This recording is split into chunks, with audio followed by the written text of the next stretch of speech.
What happens when a CEO walks into his own store and no one knows who he is? Except the janitor who treats him like a friend. Graham Alston stood in the parking lot of the fifth location he'd opened under his company's name, staring at the worn-out sign above the building. It had been 3 years since he bought the chain from its original owner, and while the first 4 locations had seen major improvements, this fifth one had trailed behind. Customer feedback was dropping, employee turnover was high, and the last district report was vague, filled with excuses Graham didn't buy. He'd never met the current staff. The former owner had run things loosely, and when Graham took over, he focused on rebuilding the brand from the inside out. But this store slipped through the cracks. So he decided to do what he hadn't done in a while: go undercover. He put on a faded hoodie, added gray to his beard, wore thick glasses, and showed up posing as a contractor sent to inspect the building's plumbing. He used a fake name, Greg. The disguise was good. No one gave him a second look when he walked in. The store manager, a sharp-tongued woman named Rachel, barely glanced at him. "Maintenance is usually before hours. You'll have to wait until we're less busy," she said, then walked off without letting him respond. The place looked rough. Trash bins were nearly full, the floor was sticky, and the customers looked annoyed. The employees behind the counter moved slow, barely smiling. Graham stood by the side, pretending to scroll through something on his phone, watching the flow of things. "Hey man, you all right?" A voice came from behind. Graham turned and saw a short, older man in blue janitor overalls rolling a mop bucket toward the restroom. His name tag said Eddie. "Yes," Graham said quietly. "Just waiting around, supposed to look at the plumbing today." Eddie nodded. "Ah, they always forget to tell us when someone's coming. Figures." He extended his hand. "I'm Eddie, been here longer than I'd like to admit." Graham shook it. "Greg, nice to meet you." Eddie smiled, warm and genuine. "Well, if you're stuck waiting, might as well sit in the break room. I'll show you the way it's cleaner than the lobby, I promise." Inside the break room, it was quiet. The vending machine buzzed and the table wobbled. Graham sat while Eddie moved about, wiping counters and humming a tune under his breath. "You good with tools?" Eddie asked. "Yeah, I can manage," Graham chuckled. "Been around pipes longer than people think." Eddie leaned against the mop handle. "You remind me of someone, not sure who, but you've got that calm way about you, you in charge of a crew or something." Graham shrugged, "Sort of, used to be." Eddie smiled again and nodded. "Well, whatever it is, you carry yourself like someone who gives a damn. Not many do around here." They sat in silence for a moment before Rachel burst in, phone in hand. "Eddie, I need you to clean up a spill near register 2. Now." Eddie sighed, pushing himself up. "On it." Rachel glanced at Graham. "You still here? You gonna get started or what?" "I'm waiting for someone to show me the back access," Graham replied evenly. Rachel rolled her eyes. "Whatever, just don't get in the way." As she stormed out, Eddie paused by the door. "Sorry about her. She's been in a mood lately. Doesn't mean you deserve it." After Eddie left, Graham walked around the store more, pretending to check pipes under sinks and behind panels. What he saw frustrated him: employees chatting while ignoring customers, expired food in the back fridge, and a clear lack of leadership. The assistant manager, a tall guy named Marcus, spent more time flirting with an employee than doing anything useful. Near the end of the afternoon, Graham sat again in the break room, wondering if maybe he'd waited too long to check in on this place. Had he put too much trust in the wrong people? Eddie came in again, wiping sweat from his forehead. "You hungry? I was about to grab a sandwich. I got an extra if you want one." Graham blinked. "You're just offering food to a stranger." Eddie shrugged with a smile. "Man looks tired, I offer him food. World's too cold these days." Graham took the sandwich. "Thanks." They ate in silence until Eddie leaned back. You know, this place used to run better, years ago before we got all these new managers. People cared more. We had someone named Helena running the floor. She was tough, but fair. Then they shifted her out, brought in Rachel. Things changed, not for the better. Graham looked over. Why'd she leave? District manager said she was too soft, but she knew what she was doing. Since then, it's been chaos. I stay because, well, someone's gotta clean up the mess. Graham laughed softly. You ever think about leaving? Eddie shook his head. Nah, I've been through worse. Besides, there's still good people here. They just need someone to believe in them again. At that moment, Marcus burst in. Hey, maintenance guy, there's a leak under Register 1. Go do your job. Graham stood slowly. I'll check it. As he left the room, Eddie called out, let me know if you need help. I got a wrench in my cart. Later that evening, as Graham sat in his car, sandwich wrapper still on the passenger seat, he stared at the building. He'd come to inspect a store. What he found was a man like Eddie, quiet, kind, and overlooked, and a team in desperate need of accountability. Tomorrow, Graham would come back, but not as Greg. Tomorrow, the owner was walking in. Graham returned just after sunrise, this time in a pressed navy blazer, dark jeans, and a simple white button-up. The disguise was gone, so was Greg. He walked through the front door, and the cashier barely looked up. A short line of customers waited near the register, one of them tapping their foot as the employee behind the counter fumbled with the receipt printer. Graham stood off to the side, watching quietly. No one greeted him. No music played. A leak in the ceiling dripped into a plastic bin near the coffee station. He scanned the room for Rachel but didn't see her. Marcus leaned against the counter, arms crossed, watching the cashier struggle without lifting a finger to help. Behind the counter, a younger woman with tired eyes kept her head down, punching buttons on the touchscreen. She didn't notice when Graham stepped forward. Excuse me, he said, voice calm but clear. Is your manager available? She looked up, startled, and glanced around. Rachel's not in yet. She usually shows up around 9. What about the assistant manager? Marcus turned slightly. She's not here, he said. Graham looked at him. You're Marcus, correct? Yeah, who's asking? My name's Graham Alston. I own this company. Marcus's mouth opened, but no sound came out. The cashier froze, eyes wide. Graham didn't raise his voice. Let's find a quiet place to talk. Marcus led him to the break room. Graham closed the door behind them and sat at the table. Marcus stayed standing, shifting his weight from one leg to the other. I was here yesterday, Graham said. No one recognized me. I posed as a plumbing contractor. I watched the floor, your team, the way the store runs or doesn't. Marcus didn't speak. You've been here how long? 4 months. And in that time, what changes have you made? Rachel runs most of it, Marcus said quickly. She handles schedules, ordering all that. I just oversee the floor. What does that mean, exactly? Because from what I observed, you spend more time standing around than supporting your team. Marcus's jaw tightened. It's not like I don't do anything. We're always understaffed. So why are you letting your cashier struggle alone, with a growing line while you watch? I didn't realize she needed help. That's the problem, Graham said. You didn't realize. Marcus crossed his arms. We're not given enough hours to schedule properly. We're told to make do. Graham leaned forward. Approve budgets for every location. This store was allocated the same staffing hours as the others. Either the hours aren't being used or they're being mismanaged. Marcus opened his mouth, then shut it again. Graham stood. Get Rachel in, now.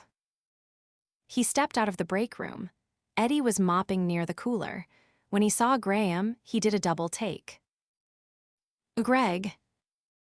Graham smiled faintly. Not quite, my name's Graham. Own this place. Eddie looked stunned. You're the owner. I am, and I owe you a real thank you. Eddie leaned on the mop handle. Didn't expect that. You seemed like just some quiet guy with a busted wrench. I was, but you treated me better than anyone else did. That says a lot. Eddie raised an eyebrow. So, you're here to fix things. I'm here to understand them first. Rachel arrived 20 minutes later. She walked in briskly, phone in hand, her eyes scanning the lobby. When she saw Graham waiting near the office, she hesitated. He motioned for her to follow him into the back. Once inside, he shut the office door. Marcus stood awkwardly by the desk. Sit, Graham said. They both did. I visited this store yesterday, he began. Undercover, what I saw was unacceptable. Rachel leaned forward.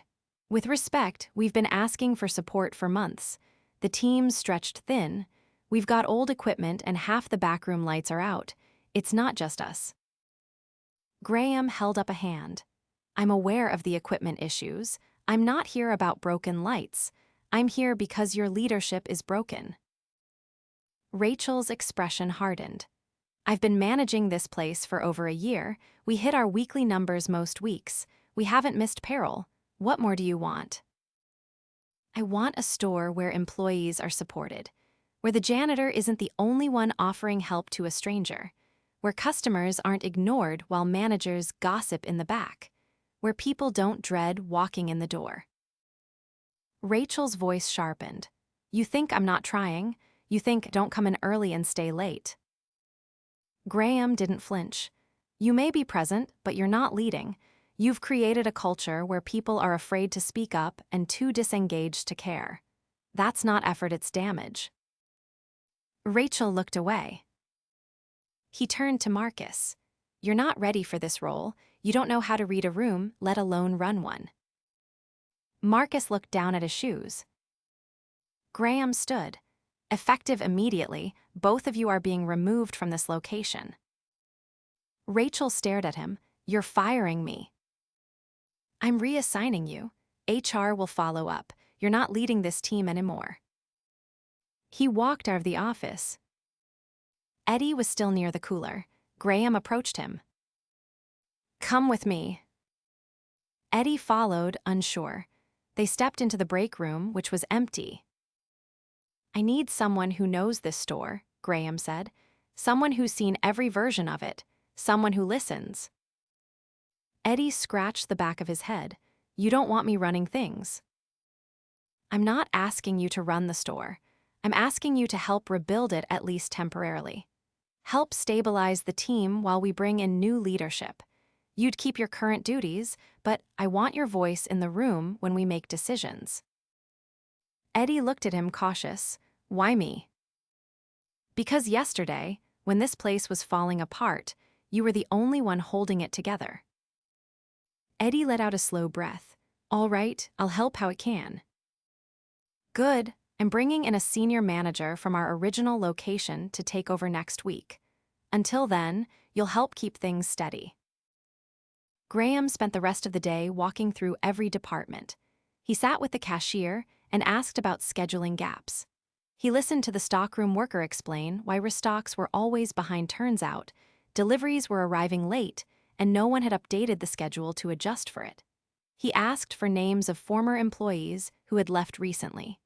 Several names came up, some of them strong workers who had grown tired of being ignored. He took notes, he didn't interrupt, he listened. By late afternoon, he found a quiet moment to sit outside with Eddie near the loading bay. They drank coffee from paper cups. You think it'll work? Eddie asked.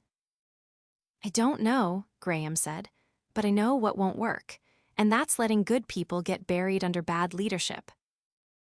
Eddie nodded slowly. Always figured someone up top would notice eventually. I should have noticed sooner, Graham admitted. That's on me. They sat in silence, the sound of a delivery truck rumbling in the distance. Tomorrow, Graham said, we start over. Eddie looked over. You really think you can turn it around? I don't know yet, Graham said, but I know who to start with.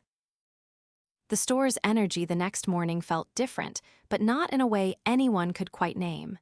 It wasn't louder or faster or brighter. It was quieter in a way that signaled everyone was watching, waiting. Word had spread quickly from the night crew to the day team. The owner had been here, and he'd fired the manager. No one quite knew what that meant yet, or what would happen next. But the sense of coasting that had filled the place for months was gone. People showed up early. Uniforms were properly tucked. Phones stayed in pockets. Still, no one knew who to talk to if something went wrong. Graham spent the morning in the back office, reviewing digital time logs and pulling sales reports. He didn't want to rely on anyone's version of events. He wanted data to back up what he'd seen. The numbers told a story of inconsistency. Some days the staffing levels were fine, others they were inexplicably low. Restock times had been pushed back regularly, even though deliveries had remained on schedule until just a few weeks ago.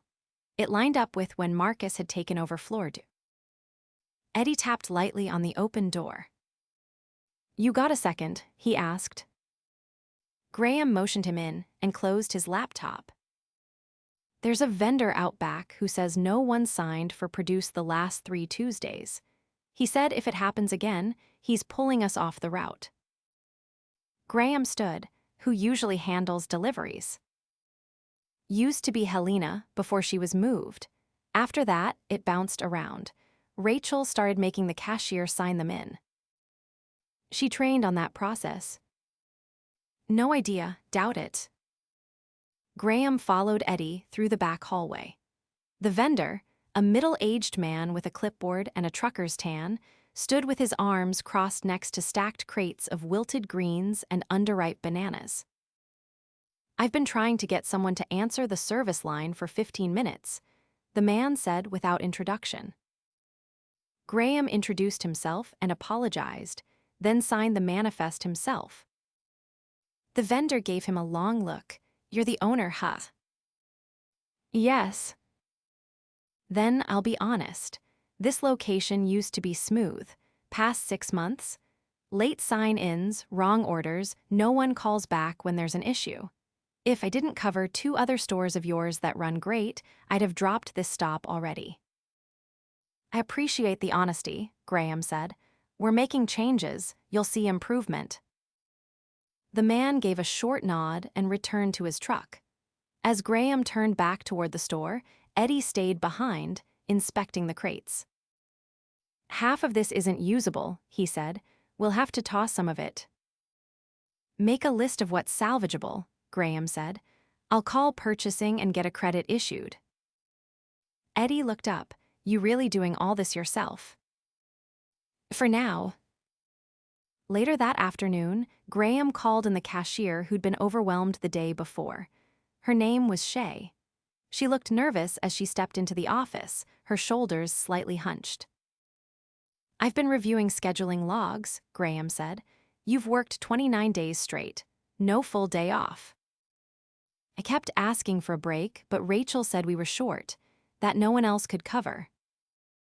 Did you report that to HR? I thought about it, but honestly, I didn't think it'd change anything, and I needed the hours. Graham leaned back, choosing his words carefully.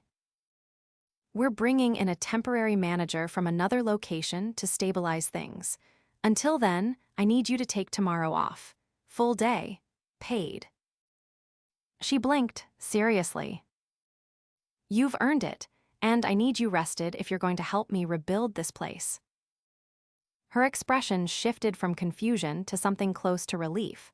She nodded and stood. Thank you. After she left, Graham called HR. He gave them the name of every employee who had worked more than 6 consecutive days without a break. He asked for every complaint filed in the past year from this location. Only 2 had been submitted, both anonymous, both dismissed without follow-up. That would change. By early evening, the temporary manager arrived. Her name was Corinne.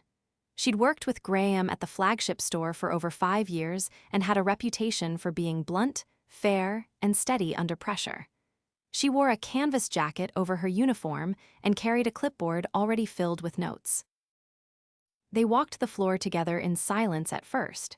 She took everything in the placement of displays, the body language of staff, the tone of customer interactions. "I can see it," she said quietly once they reached the stockroom. "This place has been neglected, not just physically." "I need you here for the next 6 weeks," Graham said. "Stabilize the structure, identify talent, clean up the scheduling gaps, and keep me in the loop." "I'll do it," she said, "but only if I can pick my own floor lead." "Who?" "That janitor you mentioned. I watched him for 10 minutes. He greeted every vendor, helped a customer carry a pallet of water, and adjusted the frozen marker tags without being asked. He's not just reliable, he's respected." Graham nodded. "Talk to him. If he's in, it's his." They found Eddie in the break room, sipping water and reviewing a maintenance checklist. Corinne introduced herself and got straight to the point. "I want you as interim floor lead. It's an extra $1 an hour, and I'll train you myself." Eddie looked between her and Graham. "I'm not a supervisor. I don't have a resume for this." "You've already been doing the job," Corinne said. "You just haven't had the title." He rubbed the back of his neck, hesitating. "What happens if I mess it up?" "Then we fix it," she said, "but I doubt we'll have to." He gave a slow nod. "All right, I'll give it a shot." The next few days moved with quiet urgency. Corinne implemented small but immediate changes, rotating breaks evenly, tightening shift transitions, and reassigning inventory checks to employees who actually understood the process. Eddie shadowed her, taking notes, asking questions, and making suggestions that surprised even Corinne. His memory of past systems helped them cut through confusion quickly. Graham spent less time on the floor now, instead coordinating with legal to review prior staffing decisions and quietly reaching out to Helena, the former floor manager. He wanted to know if she'd be open to returning in some capacity. Her response was cautious but curious. On the 5th day, Shay returned from her day off looking like a different person. Less pale, more focused. She approached Graham near the coffee kiosk during his walkthrough. "I've been thinking," she said. "We don't have a proper training manual here. When I started, Rachel just told me to follow someone around. Maybe I could help write something up so new hires don't feel so lost." Graham smiled. "That's exactly the kind of initiative we need."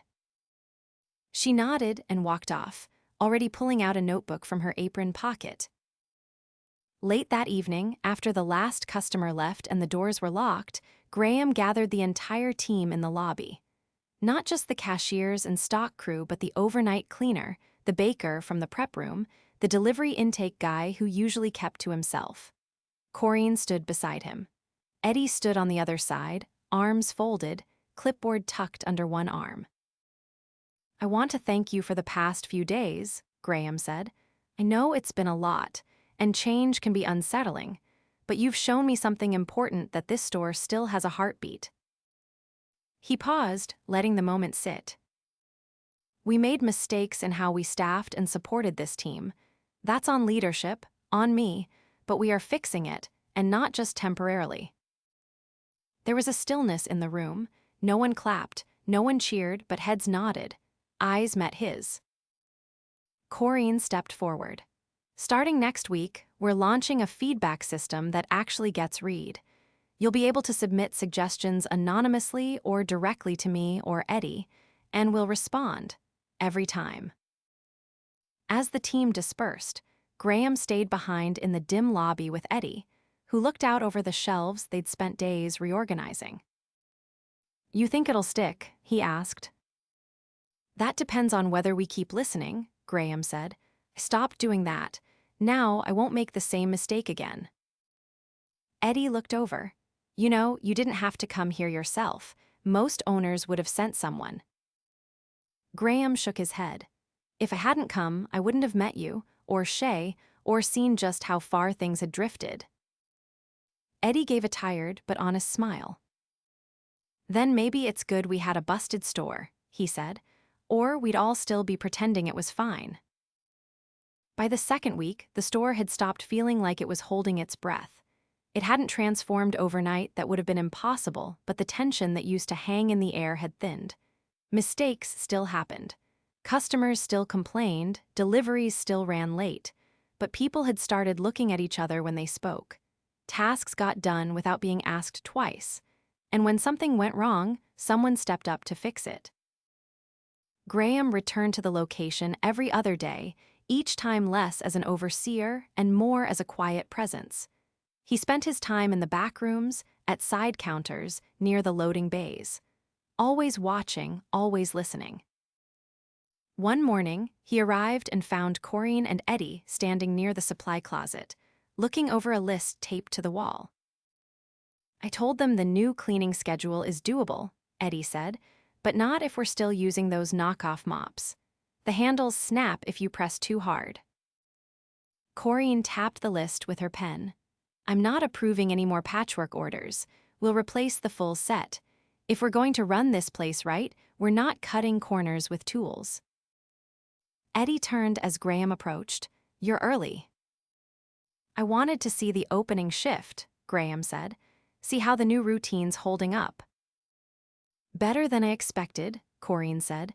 We had one call off, but Shay picked up the extra hour. No complaints.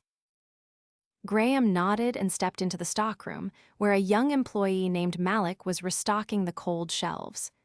Graham hadn't spoken to him much before. He seemed quiet, the kind of worker who preferred to stay behind the scenes. But lately, his name kept coming up in scheduling notes, in peer feedback, in vendor comments. Always positive. You're Malik? Graham asked. The kid looked up startled. Yes, sir. You've been handling cold stock. Yes, sir. Started shadowing the last guy who left. Figured someone needed to keep it moving.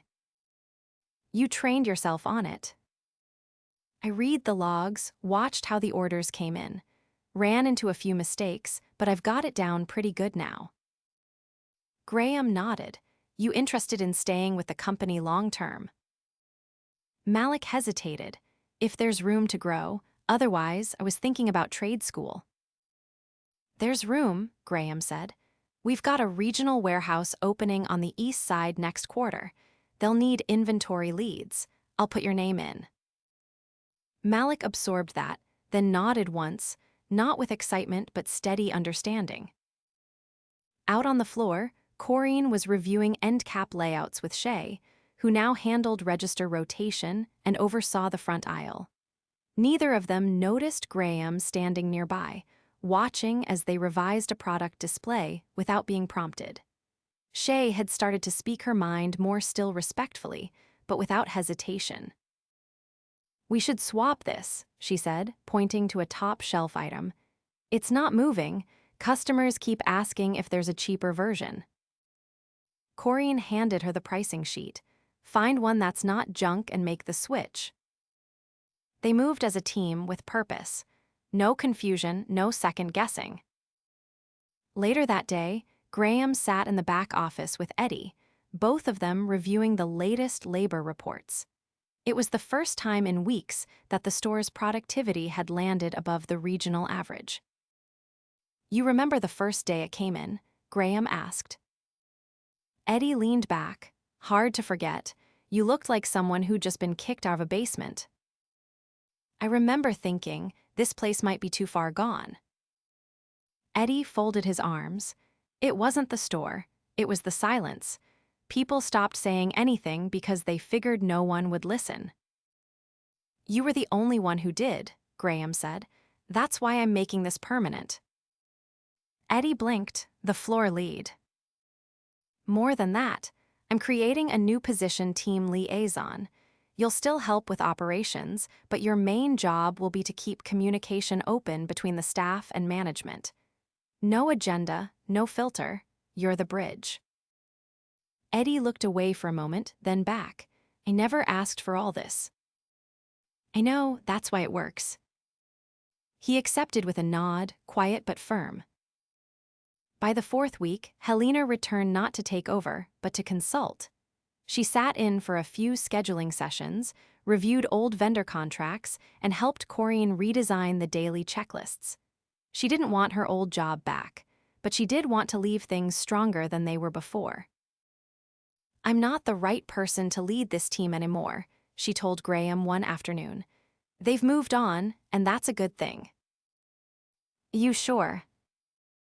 She smiled faintly. I'm sure. Let them define what this place becomes. My time ended when I realized I was holding it together alone. Now, they are holding it together for each other. The following Monday, Graham invited the entire staff to a closed meeting after hours. No customers, no vendors, just the people who kept the doors open. He stood in front of the break room table, arms resting on the back of a chair. I wanted to gather everyone because what's happened here, it's rare. Most stores don't recover when they fall apart. They get replaced, or worse, ignored. He looked around the room, catching eyes one at a time. But you didn't wait for someone to save you. You showed up, you adjusted, you helped each other, and you proved something I needed to relearn. Leadership doesn't always come from the top. Eddie stood near the back, hands in his pockets, watching the team more than the speaker. Graham continued. There's still work to do, we're not perfect, but we've turned a corner, so here's what's next. He outlined the changes. A formal reporting line to Corinne and Eddie, quarterly training stipends for anyone interested in skill building, and a guaranteed response time for all internal complaints. He also announced 2 promotions: Shay to assistant floor lead and Malik to inventory coordinator, both with increased pay and flexible schedules. No one applauded, they nodded, they processed, but the pride was unmistakable. After the meeting, Graham lingered near the exit as people filed out. Malik stopped briefly. I didn't think anyone noticed, he said. They noticed, Graham replied. They just didn't know how to say it. Shay approached next, clutching the small folder that held her new role outline. Do I have to wear a different shirt now? She asked. You can wear whatever you wore today. You've already earned it. She smiled, then turned and walked out, more relaxed than he'd ever seen her. When only Eddie remained, Graham sat again. You think they believe in it now? He asked. Eddie took a moment before answering. They believe in each other. That's more than they had before. Graham nodded. That's what I missed. You weren't the only one, Eddie said, but you came back, most don't. Outside, the parking lot was quiet. The flickering sign had finally been replaced. The floor tiles near the coffee station had been fixed. The overtime logs showed balance, not desperation. It wasn't just a better store, it was a different store. And it had started with a janitor offering a sandwich to a stranger who looked tired. They never spoke of that day again. They didn't need to. Everything that mattered had already happened.